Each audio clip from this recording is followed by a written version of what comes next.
Nyt näyttää Jari aika huimalta, kun kattelee tätä satsia, jos tää kaikki täytyy laittaa tonne. Mitä meillä oikein nyt tapahtuu tässä? Joo, tässä tulee tuliset ryynälinuudelit. Käy. Eli tujua löytyy. Eli tää on sulla jokapäiväinen ruoka tää? Joo. Okei. Sitten Tää on lähdetään helppo ja nopea ja niin kuin tiedät, ollaan meneviä miehiä ja kyllä. Aikaa ei riitä kokkala hirveästi, niin tää tulee nopeasti. Eli pannaan ryynälit ensiksi. Joo. Antaa vähän väriä sinne. Noille. Okei. Tämähän on hyvin tällaiset snadit. Hämmennellään.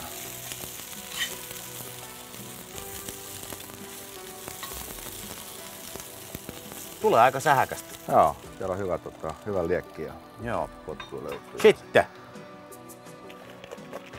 Ai, siellä on vokkivihannekset. Täällä on vokkivihannekset. Nämä on kylläkin pakaste vokkivihannekset, mutta se ei haittaa tähän. Oot sä itse viipaloinut? Nämä on vähän hyvin sulaneita. Sä oot itse viipaloinut? Nämä on jo sulaneita. Okei.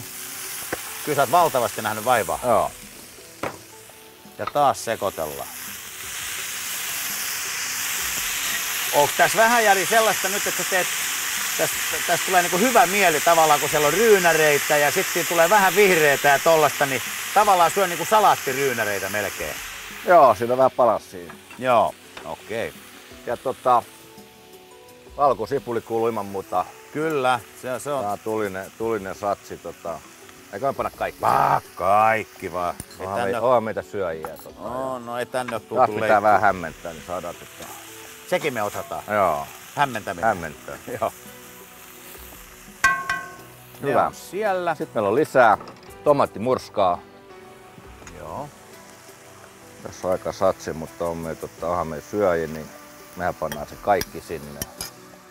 Sulla on muuten aika yksinkertaiset mitat, kun mä oon. Nämä on mietitty etukäteen. Joo, kylläkin. kyllä. Ja taas hämmennetään. Taas hämmennetään. Kyllä tässä nälkä tulee. Tulee. Joo. Ootko sä huolissaan? Ei. Hyvä. Mukava tuoksu. Mitä vihreätä? Mut sitä ennen pannaan vähän sweet chili soosia Joo. mukaan, niin kuin puhuttiin, että tää pitää olla tulista, niin tää antaa hyvää maustetta sinne. Loistavaa. No, ja sitähän voi tietenkin sit oman maun mukaan lisää. joo. Mutta en mä usko, kun meillä on toi 25 valkosipulin kynttä ja toi siellä, niin kyllä me varmaan sillä saadaan jo. Mut hyvän näköistä se on. On. Tortjukantainen nuudelit siellä. Meillä on vehnän nuudelit ja keitetty valmiiksi. Otetaan vielä aseet, millä saadaan ne mukaan tänne näin. Vehnä nuudeli. Joo. Eli siihen päälle. Joo. Saadaan siitä vähän energiaa lisää tuohon hommaan. Sitten meillä on persejät tässä mukana, niin tuo tämmösen siistin näköisen. Toihan on jo ihan sen näköinen, että ei usko, että sä oot tehnyt sen. Ja Tarviiks hämmentää enää? Ei. Vai pannaanko hetki kansi päälle tuohon noin ihan. Joo.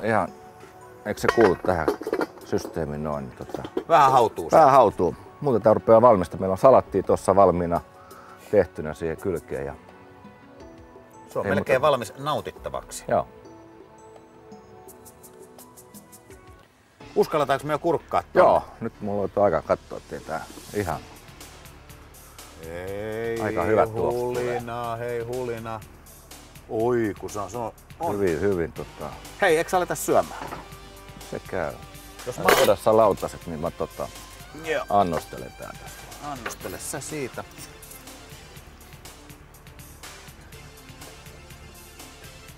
Vähän nuudelia sulle vähän tuolla pohjalle ja ryynäreitä mukaan. Joo. Lisää ryynäreitä. Vähän vihanneksia tuli sinne. Joo. Et sä oot turhaa pilkkonut niitä. Ei, kyllä se. Aivan valtavasti vaivaa siellä. Joo, kyllä. Eikö toi riitä? Mikä tahansa leipä. Joo. Noin. Toi jos me laitetaan toho, sitten me laitetaan nää nätisti tohon. Mä vähän puutun tähän sun jutkaan. Jos tällaisen urheilija söisi joka 4. päivä, niin tulisiko tarpeeksi energiaa?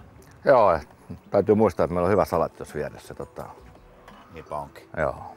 Hei, tällä me pärjätään ja kyllä me tää hoidetaan nyt tuulen suojaa. Hyvä.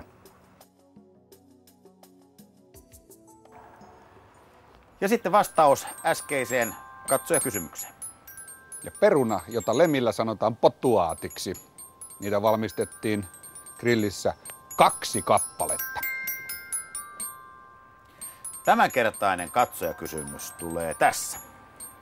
Mitä mahtoi olla se valkoinen, pitkulainen, vähän madon näköinen tuote, mitä Jari laittoi hänen ruoka-annoksensa? Ja vastaus tähän katsojakysymykseen tulee seuraavan grillaajan yhteydessä.